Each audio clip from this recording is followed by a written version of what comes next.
So good morning, 181 pounds is my starting point, and today we're going to focus a little bit more on some quads. We've got to go to Manchester first, do some photos with Lainey, get some breakfast, get that day rolling, then head to the gym. I'm going to go about how I'm going to start rebuilding my squat from the ground up, from bitch to not so bitch. So you're probably looking at a thumbnail and thinking, holy shit, you've lost a lot of muscle and stuff in your legs. Not too bad actually, have been training legs pretty much, but that picture that you're looking at in the thumbnail is actually me nearly 12 pounds lighter. So it's just showing out the detail that's underneath, and that's what's kind of going lacking. I think because of the inability to do the squatting and things like that, those finer details that you get from such a great compound movement, they kind of dwindled away and we need to get them back. But first, now I feel alive, ready to attack the world. What do you reckon? Do you like them? These are the new designer jeans, releasing these at the end of the month. They're going to come in this distressed blue and also a washed grey. Oh, 3 new tees as well. Right, start the fluffy head, get to Manchester. So we've just had to drive all the way up the Blink car park. How high up we've had to go? Just to find a space. But now we're going to head to one of our favourite cafes in Manchester. So if you're coming to Manchester, you're going to check this little place out. I'm going to show you how we order when we eat out, when we're watching what we eat.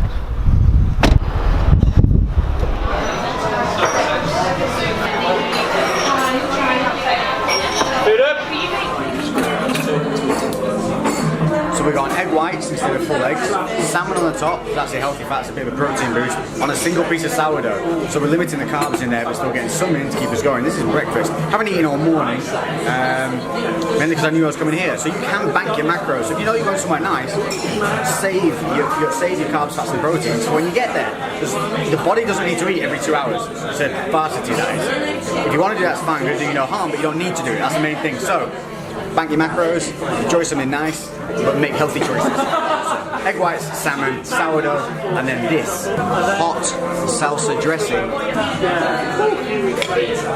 Flavors everything. So you want to have things that are like a small volume, high flavor impact whenever you're dieting or looking for food to be a bit more fulfilling. Plus, a nice little bit of an oat milk mocha doesn't go amiss. Got the little Lainey Bobster with me today, and she is mid-prep. How far out we're now? 3 weeks? So 3 weeks out from the show, and still eating out.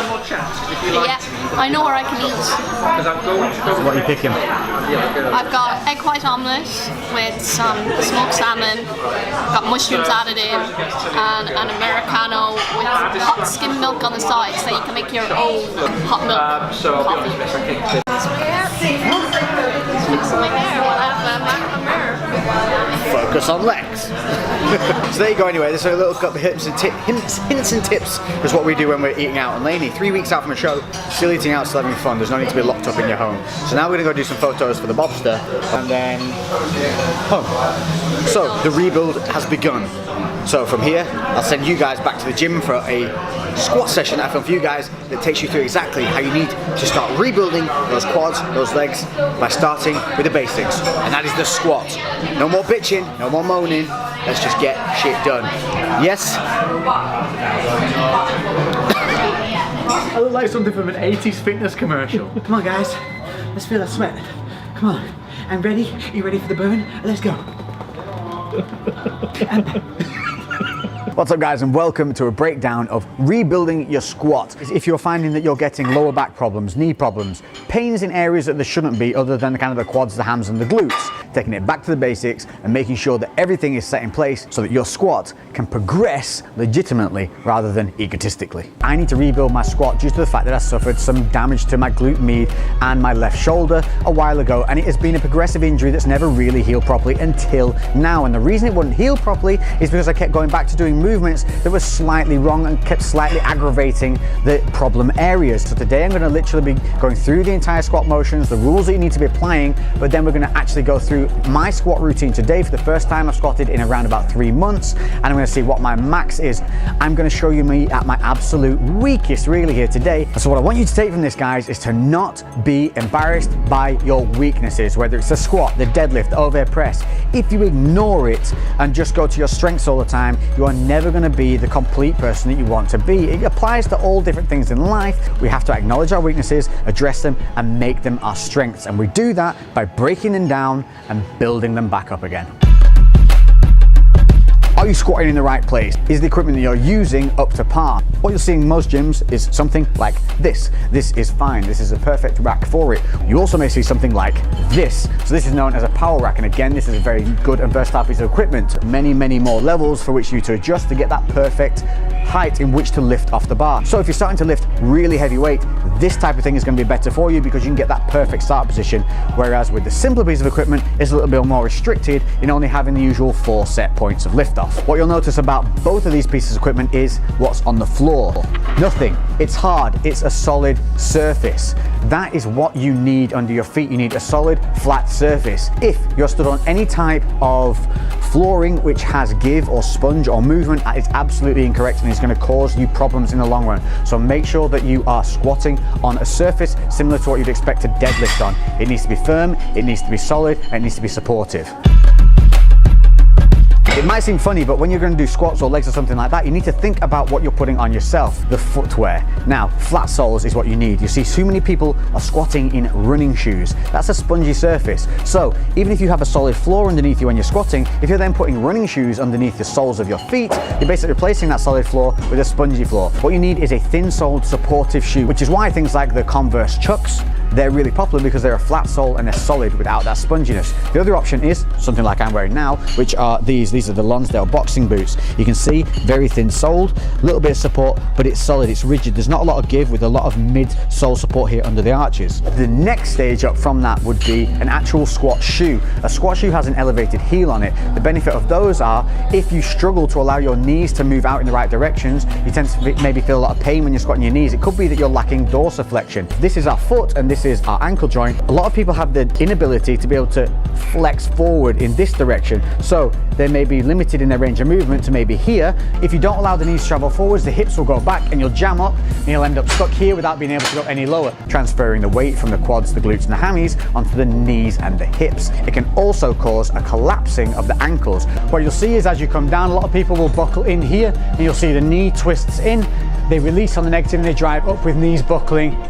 It's very unstable, and when there's a weight added to the bar, it's very dangerous. So if you ever see ankles rolling in when people are squatting, it can often mean that they're lacking in dorsiflexion. So my number one thing for you to invest in would 100% be the squat shoes. There are inexpensive and expensive versions of these, so go with whatever suits your budget. The knee sleeves, these are fantastic. They offer a lot of structural support around the sides of the knees and help you come back up the same way that you've gone down. What happens with a lot of people is they get to the base of the movement and that's where the movement collapses, and then they get up by any means necessary. The ones that I use are the ones by Mark Bell, and these are the strong knee sleeves, and I cannot rate them highly enough. A little personal favorite of mine, man leggings underneath. These are compression wear that I'll wear underneath if it's cold, or I can wear these if it's warm enough just on their own, because putting compression leggings on helps keep the heat in the legs, helps keep the blood in there, and it's going to enable you to stay warm and supple after you've warmed up and done the mobility, which is what we're going to cover now.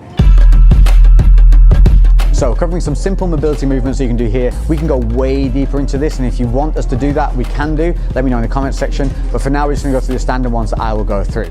Set yourself as you're gonna go for the squat. So we want our feet hip width apart. We're gonna roll our knees out. We're gonna engage the glutes. From there, we're just gonna bounce ourselves by holding onto something, and we're gonna sit down into the squat.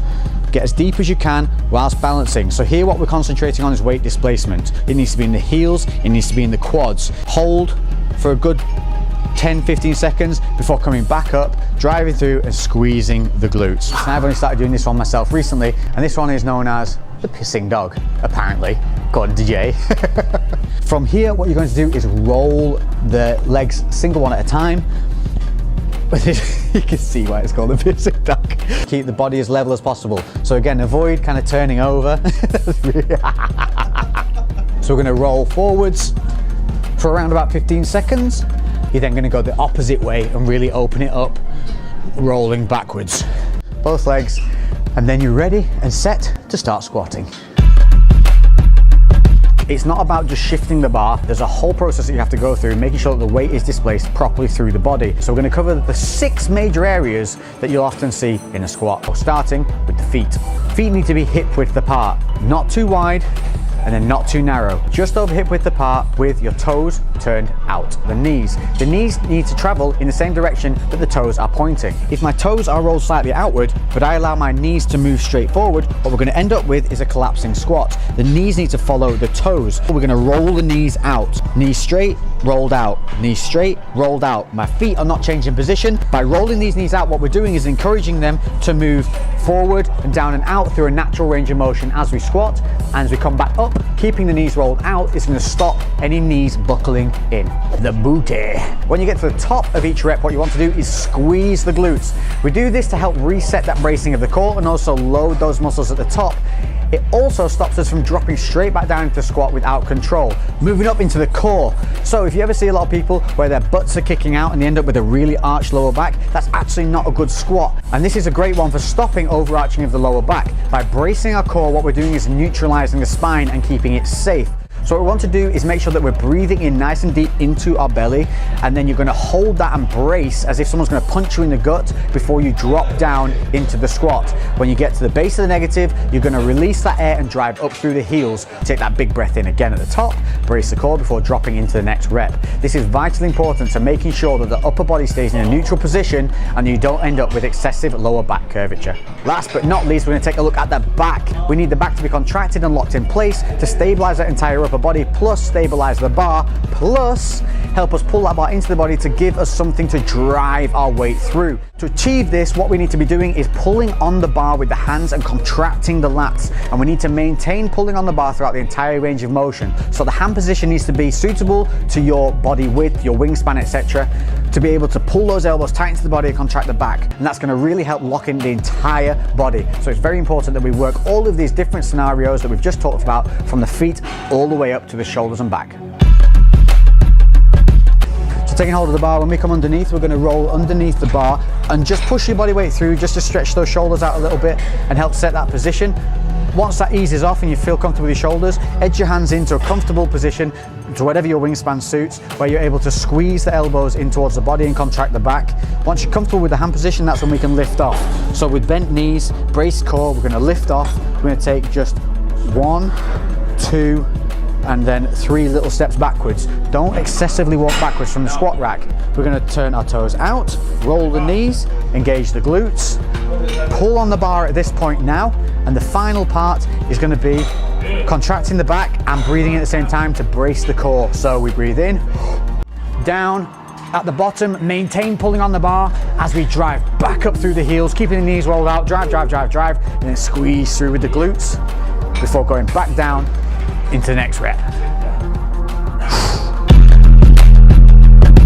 Right, so the hoodie's off and we've just switched up to the road mic, so hopefully you can still hear us okay. But now we're going to do as I did in the deadlift video. So if you haven't seen that already, I showed you where I stood with my deadlift. I've never really deadlifted, and I showed you how I got to my maximum there. We're going to use the same approach with the squat now. I'm going to go into my working sets and we're going to progressively load the weight up as I move forward to see where my maximum lies. I'm going to start out with a lightweight, do 3 sets of a lightweight of 6 to 8 reps, and that's just to get the body stabilized, get it set into the motions, and get me connecting with the mind to muscle and get warm. Once we start loading that weight up, that's when I'm going to start dropping the reps down, and we're going to be doing only like 2 to 3 reps, then load up the weight. As it begins to get really feel a lot more heavy to me, as it gets towards my maximum, it's going to be 1 or 2 reps at a time as we increment the weight up to see where I stand. Today I'm also going to avoid using anything like knee sleeves and belts up until they are necessary, because the belt that I have, as with the deadlift day, is only this kind of neoprene soft squidgy belt. This doesn't really offer much in terms of stability for the body, but what it does is it just gives me a mind to muscle kind of connection for my core to be able to brace against something that is now wrapped around. I don't require a heavy lifting belt, a latch belt or anything like that at this stage, because at this point I'm still trying to build my technique. So the only time that you should need those heavy loaded, heavy lifting belts is when your technique is already solid, and that added extra weight above the ability of your body to maintain the technique is then required. Remember, lift it, don't shift it. We don't care about the weight, we care about the work.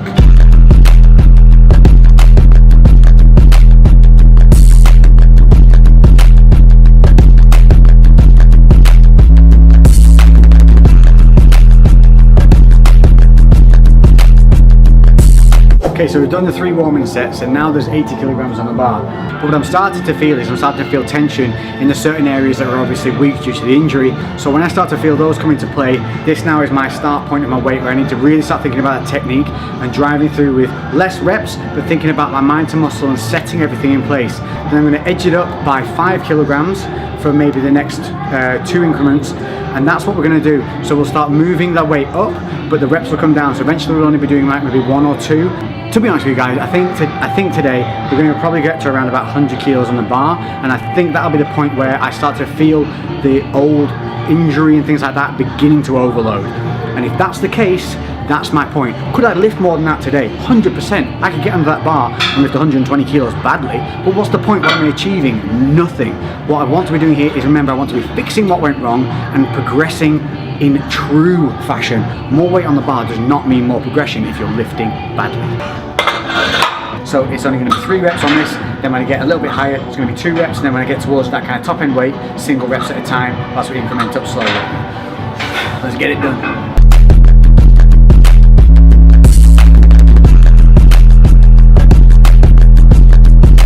I would just like to point out, you see the little girl over there with the cool hair in the puffer? When she competes, she's a 9th in the world powerlifter. That little thing, 9th in the world powerlifter. She competes at 44 kilos or 88 pounds. Pretty sure she can outlift me. Pretty sure.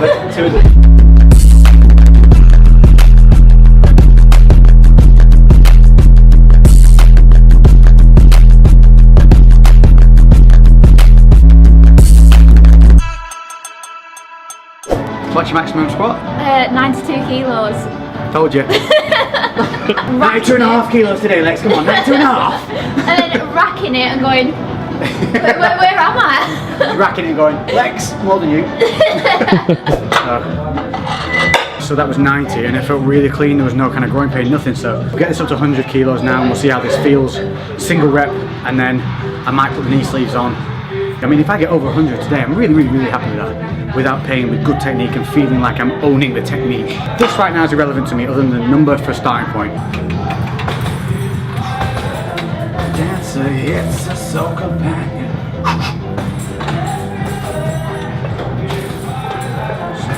Here we go. Rhythm, motherfucker. Cool.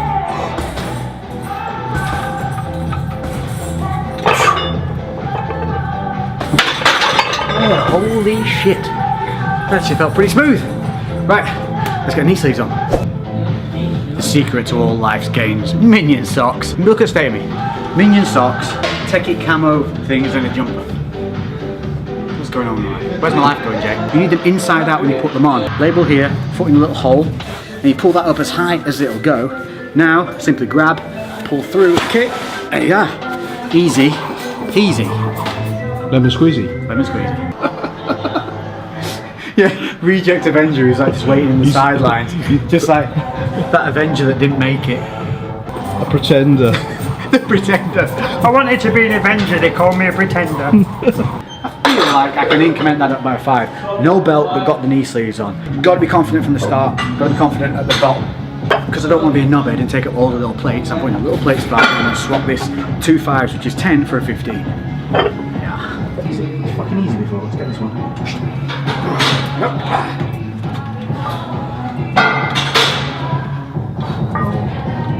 Pull. Here we go.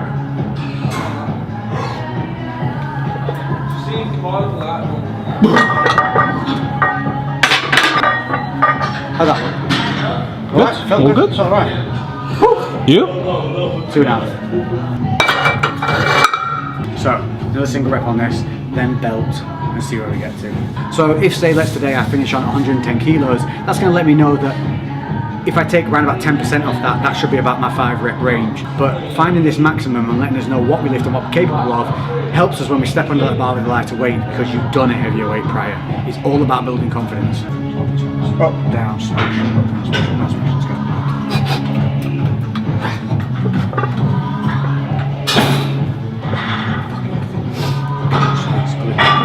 Back, pull.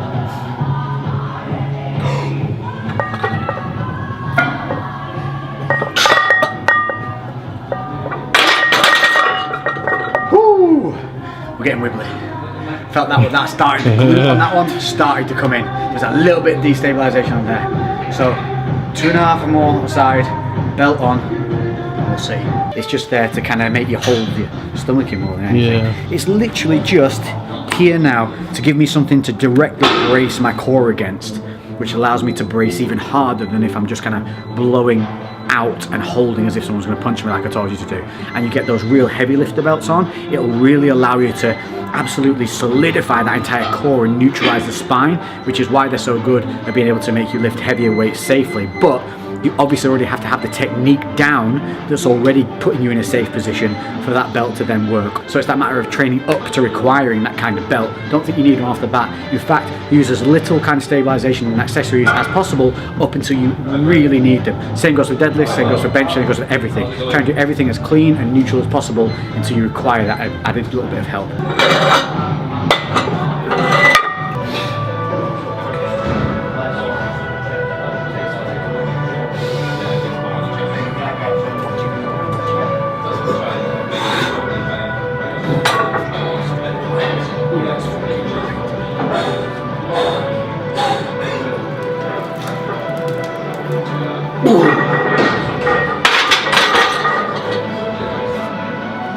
Yeah? Moved alright. Keep it going? Yeah.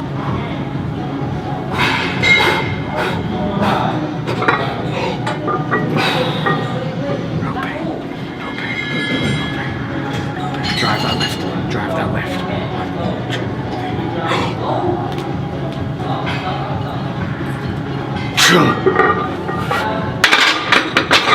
Oh, that made my whole head go warm.